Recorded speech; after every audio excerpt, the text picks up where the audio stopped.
নানা আয়োজনে সারা দেশে পালিত হয়েছে বাংলাদেশ জাতীয়তাবাদী ছাত্র দলের ৪৬তম প্রতিষ্ঠাবার্ষিকী। প্রতিনিধিদের তথ্যে আরো জানাচ্ছেন বুশরা জাহান। প্রতিষ্ঠাবার্ষিকী উপলক্ষে কুমিল্লার দেবিদ্বারে ছাত্রদলের র্যালি ও আনন্দ মিছিল অনুষ্ঠিত হয়েছে। র্যালিটি শহরের প্রধান সড়ক প্রদক্ষিণ করে মুক্তিযোদ্ধা চত্বরে এসে সংক্ষিপ্ত সমাবেশের মধ্য দিয়ে শেষ হয়। চাঁদপুরে বর্ণাঢ্য আয়োজনে ছাত্রদলের প্রতিষ্ঠাবার্ষিকী পালিত হয়েছে। শহরের বিভিন্ন স্থানে সমাবেশে আনন্দ উল্লাসের মধ্য দিয়ে এই দিনটি উদযাপিত হয়েছে। প্রতিষ্ঠাবার্ষিকী উপলক্ষে সীতাকুণ্ড উপজেলা ছাত্রদলের উদ্যোগে এক বর্ণাঢ্য র্যালি অনুষ্ঠিত হয়েছে। বিএনপির ভারপ্রাপ্ত চেয়ারম্যান তারেক রহমানের নেতৃত্বে নতুন বাংলাদেশ বিনির্মাণে ঐক্যবদ্ধ হতে নির্দেশনা দিয়েছেন র্যালিতে উপস্থিত বক্তারা। প্রতিষ্ঠাবার্ষিকী উপলক্ষে ফেনী ছাত্রদলের উদ্যোগে আনন্দ মিছিল এবং আলোচনা সভার আয়োজন করা হয়। মিছিলটি শহরের বিভিন্ন সড়ক প্রদক্ষিণ করে।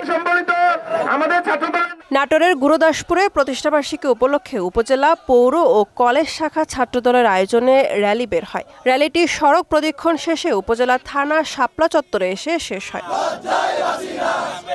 ঝালকাঠিতে নানা আয়োজনে প্রতিষ্ঠাবার্ষিকী পালিত হয়েছে। এ উপলক্ষে ঝালকাঠি সরকারি উচ্চ বিদ্যালয়ের সামনে একটি বর্ণাঢ্য র্যালি বের হয়ে শহরের প্রধান সড়ক প্রদক্ষিণ করে।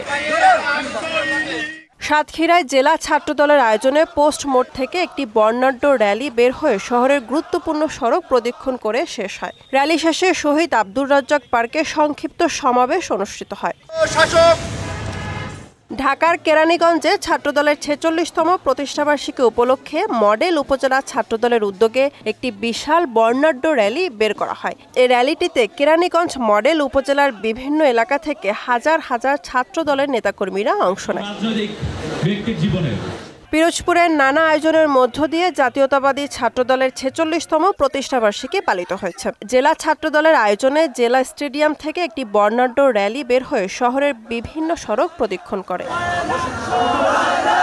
ফরিদপুরেও নানা আয়োজনের মধ্য দিয়ে প্রতিষ্ঠাবার্ষিকী পালন করেছে ছাত্রদল। এ উপলক্ষে একটি র্যালি বের হয়ে বিভিন্ন সড়ক প্রদক্ষিণ শেষে আলোচনা সভার আয়োজন করে। বুশরা জাহান, মোহনা সংবাদ।